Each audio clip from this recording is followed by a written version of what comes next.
Hello friends, स्वागत है आप सभी का आज के सेशन में। और आज हम 21 अक्टूबर सेकंड शिफ्ट का एनालिसिस करेंगे, जिसका मैं आपको बिल्कुल 100% आंसर के साथ आपको आंसर बताऊंगा। और इसके साथ में कुछ एक्स्ट्रा फैक्ट भी बताऊंगा जो आपके एग्जाम के लिए, आने वाले एग्जाम की बहुत ही हेल्पफुल साबित होने वाले हैं यदि आप किसी भी एग्जाम की तैयारी कर रहे हैं तो। और आप एसएससी एमटीएस से रिलेटेड पल पल की अपडेट चाहते हैं तो हमारे चैनल को सब्सक्राइब कर लें तथा नोटिफिकेशन को ऑन कर लें। तो आइए शुरू करते हैं आज का सेशन। पहला आपका क्वेश्चन पूछा गया था कि राष्ट्रीय एकता दिवस किस दिन मनाया जाता है। तो ओके, तो राष्ट्रीय एकता दिवस आपका जो है वो 2 दिन मनाया जाता है, जिसमें आपकी जो पहली डेट है वो 19 नवंबर को और दूसरी डेट आपकी जो है 31 अक्टूबर को। ओके, तो आपका जो इसमें राइट आंसर होगा वो आपका 31 नंबर दिया हुआ था। ओके, और इसके बारे में जान लेते हैं। देखिए, 31 नवंबर को आपके जो है सरदार वल्लभ भाई पटेल जी की जयंती के रूप में मनाया जाता है। और 19 नवंबर को आपका जो है वो आपको इंदिरा गांधी की जयंती के रूप में मनाया जाता है। तो देखिए, तो इंदिरा गांधी के बारे में जान लेते हैं। देखिए, भारत की जो पहली महिला है अब तक की एकमात्र प्रधानमंत्री बनी है इंदिरा गांधी, जिनका जो जयंती जो है 19 नवंबर को होती है। और इंदिरा गांधी ने देश की विविधता एवं एकता को बनाए रखने के लिए कड़ी मेहनत की है। और उनके राजनीतिक जीवन की देश की एकता और अखंडता के प्रति उनकी अटूट प्रतिबद्धता के लिए चिन्हित था। ओके, और सरदार वल्लभ भाई पटेल के बारे में देख लेते हैं। देखिए, सरदार वल्लभ भाई पटेल जी का जो जन्म है वो 31 अक्टूबर को हुआ था। उनकी जयंती के रूप में 31 अक्टूबर को मनाते हैं। ओके, सरदार वल्लभ भाई पटेल जी हैं, भारत के राजनीतिक एकीकरण में अहम भूमिका इन्होंने निभाई थी। ओके, और उन्होंने 550 से ज़्यादा रियासतों को संघ में शामिल भी किया था। ओके, अगला क्वेश्चन आपका आया था, वो देखिए आया था कि राधा रेड्डी और राजा रेड्डी किस नृत्य से संबंधित हैं। ओके, तो राधा रेड्डी और राजा रेड्डी आपके जो हैं वो कुचिपुड़ी नृत्य से संबंधित हैं।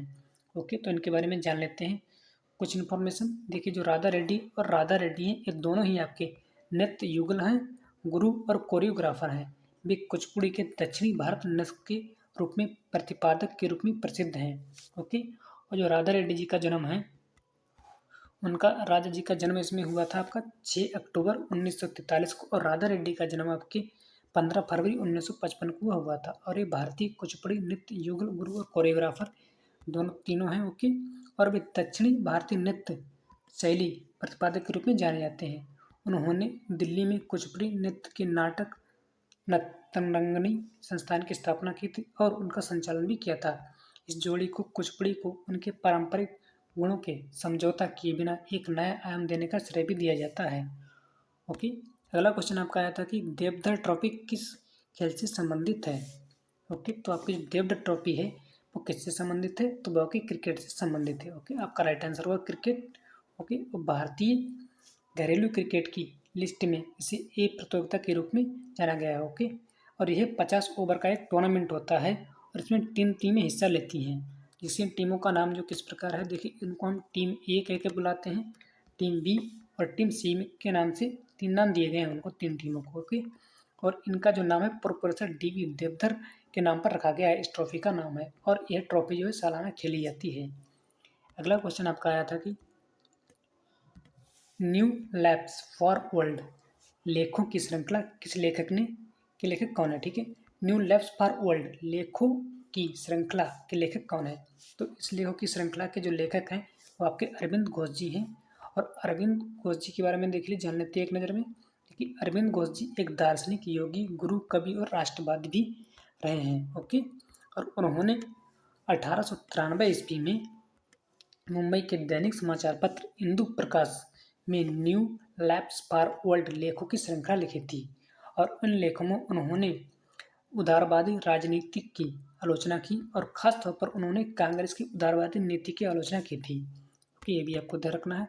अगला क्वेश्चन आपका आया था कि जहांगीर की पत्नी नूरजहां का वास्तविक नाम क्या था।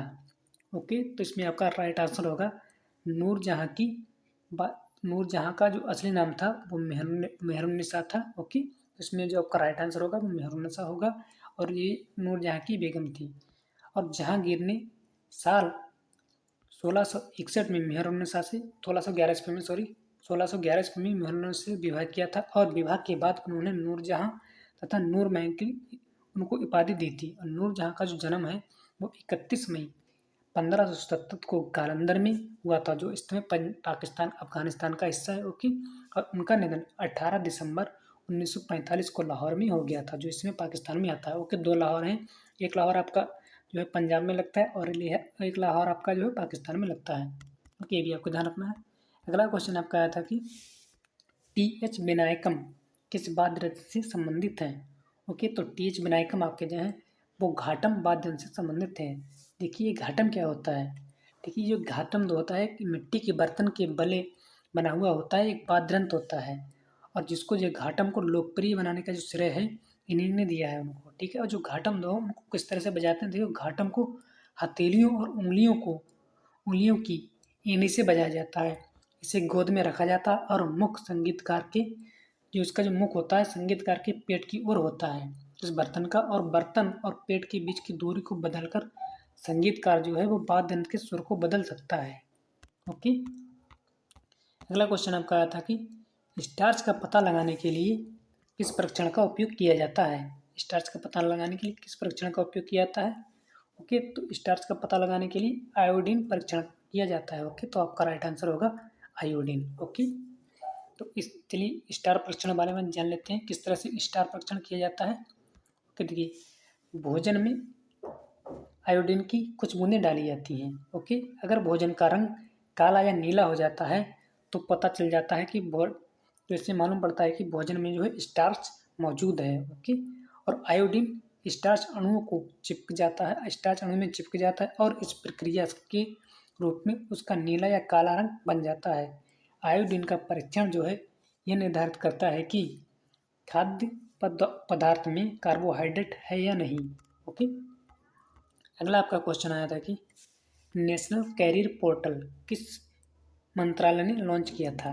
तो नेशनल कैरियर पोर्टल आपका था वो आपका भारत सरकार के श्रम एवं रोजगार मंत्रालय ने लॉन्च किया था। ओके, तो आपका राइट आंसर क्या होगा? श्रम एवं रोजगार मंत्रालय। ओके, और क्यों किया था देखिए इसके बारे में जान लेते हैं। देखिए प्रधानमंत्री नरेंद्र मोदी ने 20 जुलाई 2015 को ये घोषणा की थी, ठीक है, ये लॉन्च किया था। इसका मकसद जो था रोजगार कार्यालयों की मौजूदा प्रणाली को आईटी सक्षम कैरियर केंद्रों में बदलना था। ओके, और इस पोर्टल पर नौकरी चाहने वाले लोग रजिस्टर करके नौकरी तलाश सकते हैं। नेक्स्ट क्वेश्चन आया था आपका कि भांगड़ा और गिद्ध नृत्य किस राज्य से संबंधित हैं? ओके, तो आपके जो भांगड़ा और गिद्ध नृत्य हैं वो किस राज्य से संबंधित हैं? तो पंजाब के लोक नृत्य हैं, प्रमुख लोक नृत्य हैं भांगड़ा और गिद्ध। देखिए भांगड़ा और गिद्ध नृत्य के बारे में जान लेते हैं अगर क्वेश्चन आया तो। देखिए भांगड़ा आपका क्या होता है? देखिए जो भांगड़ा नृत्य है ये पुरुषों द्वारा किए जाने वाला एक लोक नृत्य है और यह पंजाबी संस्कृति का अहम हिस्सा है और पंजाबी लोगों की खुशी और उत्साह का प्रतीक है। और भांगड़ा नृत्य में नर्तक ढोल, नगाड़े और अन्य वाद्य यंत्रों की धुनी पर नाचते हैं। इसमें तेज गति से पैर पटकना, हाथों को हिलाना और शरीर को हिलाना शामिल होता है। और आपको जो गिद्ध नृत्य होता है इसमें ये जो नृत्य होता है ये महिलाओं द्वारा किया जाता है, कि ये भी आपको ध्यान रखना है। और यह पंजाब में आयोजित होने वाली खुशी के अवसरों पर किया जाता है। और यह खुशनुमा नृत्य है जिसमें एक गोले में बोलियां गाई जाती और तालियां बजाई जाती हैं। गिद्धा नृत्य में ढोल के अलावा कोई वाद्य यंत्र शामिल नहीं होता है इसमें। अगला क्वेश्चन आपका आता है कि गोदावरी की सहायक नदी नहीं है, इस तरह से क्वेश्चन पूछा गया था, ठीक है। तो कोयना नदी आपकी गोदावरी की सहायक नदी है। यदि आपके ऑप्शन में कोयना था, ठीक है, चार में, तो आपको कोयना लगाना था। यदि कोयना नहीं है तो आपको गोदावरी नदी की प्रमुख सभी नदियाँ याद होनी चाहिए, तभी आप ऑप्शन ठीक कर सकते थे। ओके, देखिए जो आपकी गोदावरी की सहायक नदियाँ हैं वो कौन कौन सी हैं? पूर्णा आपकी हो गई, प्राणहिता होगी, इंद्रावती, सबरी, प्रवर, मंजीरा, मनियर, वर्धा, बैनगंगा और पेनगंगा।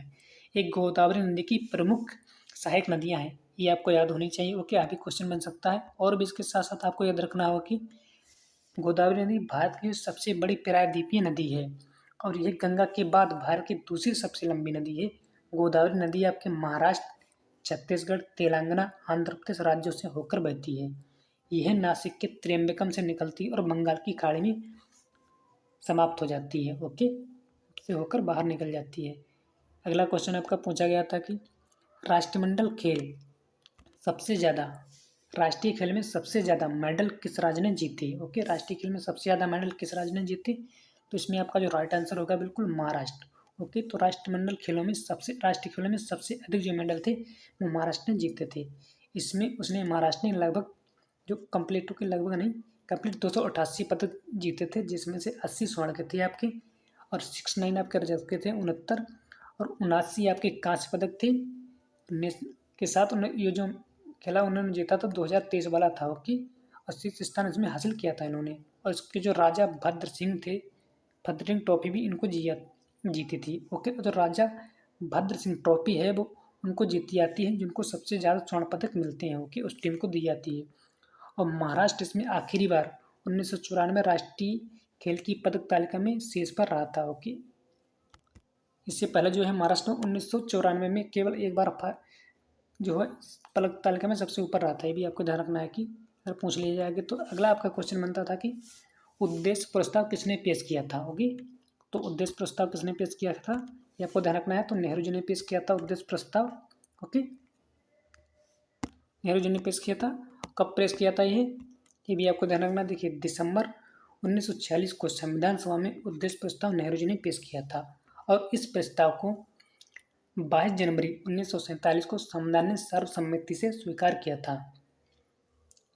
उद्देश्य प्रस्ताव में संविधान के मूल सिद्धांतों का मार्गदर्शन किया और बाद में राष्ट्र की प्रस्तावना बन गया। और उद्देश्य प्रस्ताव में मुख्य रूप से ये बातें शामिल की गई थी, ओके, कि भारतीय नागरिकों को न्याय, समानता, आज़ादी का आश्वासन दिया जाना चाहिए। उन्होंने कहा था कि उद्देश्य प्रस्ताव में ये उन्होंने बातें रखी थी, ओके। और भारतीय किसी भी बाहरी शासक से आज़ाद एक संप्रभु राज्य बने, ओके। और ये भी कहता था कि भारतीय समाज में मौजूद अल्पसंख्यक समूह को पर्याप्त सुरक्षा दी जाए तथा भारत में सभी लोगों को सामाजिक, आर्थिक और न्याय का आश्वासन भी दिया जाएगा और भारत में सभी लोगों को कानून के सामने समानता भी मिलेगी, ओके। और उसके साथ साथ ये भी कहा था कि भारत के सभी लोगों को विचार, विश्वास, धर्म, पूजा और व्यापार की आज़ादी भी मिलेगी, ओके। अगला क्वेश्चन आपका आया था कि इतनी जो बातें थी सारी वो आपके उद्देश्य प्रस्ताव में रखी गई थी। अगला क्वेश्चन आपका आता था कि best mistake of my life mistake, okay. Best mistake of my life किसकी आत्मकथा है, ओके। तो ये क्वेश्चन आया था, तो ये किसकी आत्मकथा है। देखिए जो best mistake of my life ये आपकी संजय खान की आत्मकथा है। उन्होंने अपनी जीवनी के बारे में इसमें लिखा है। आत्मकथा के बारे में आप जानते क्या होती है, अपनी जीवन के बारे में लिखना। जो भी घटनाएं होती हैं वो आत्मकथा के अंतर्गत आती हैं, ओके। तो बॉलीवुड के जो दिग्गज अभिनेता हैं संजय खान की सच्ची आत्मकथा the best mistake of my life का जो था रविवार 11 नवंबर को दिल्ली में ताज पैलेस में इसका विमोचन किया गया था, ओके। ये भी आपको ध्यान रखना है कि नेक्स्ट क्वेश्चन आपका आया था कि बुलंद दरवाजा कहाँ स्थित है, ओके। तो एक क्वेश्चन अधिकांश लोगों का सही हुआ होगा कि बुलंद दरवाजा आपके फतेहपुर सीकरी में स्थित है, ओके। और ये जो स्थित एक दार्शनिक स्मारक है जिसका निर्माण अकबर ने 1531 ईडी में करवाया था और बुलंद दरवाजे का अर्थ है महान या ऊंचा होना, ओके। तो अगला क्वेश्चन आपका आया था कि भारतीय समाज को मेगस्थनी ने भारतीय समाज को कितने वर्गों में विभाजित किया था, ओके। तो मेगस्थनी ने भारतीय समाज को कितने वर्गों में विभाजित किया था, तो 7 वर्ग में विभाजित किया था। और कौन कौन से वर्ग थे वो भी आपको पता होना चाहिए। देख लेते हैं ये कौन कौन से वर्ग थे।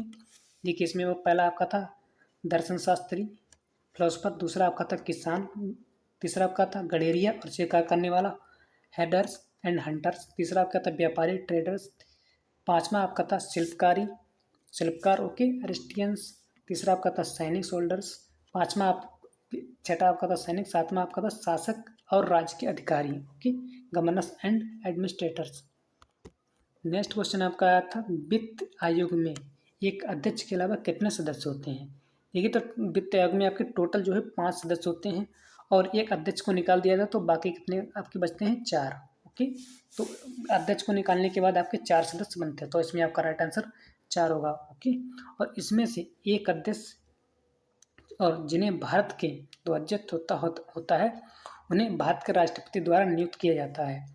और यह जो भारत का वित्त आयोग का जो गठन है वो अनुच्छेद 280 के अंतर्गत किया गया है और इसी के अंतर्गत के सारे कार्य होते हैं, ओके। और आपके 15 वित्त आयोग के जो अध्यक्ष हैं वो आपके NK सिंह जी हैं, ओके। नेक्स्ट क्वेश्चन आपका आया था कि सुपोषण यूट्रोफिकेशन क्या है।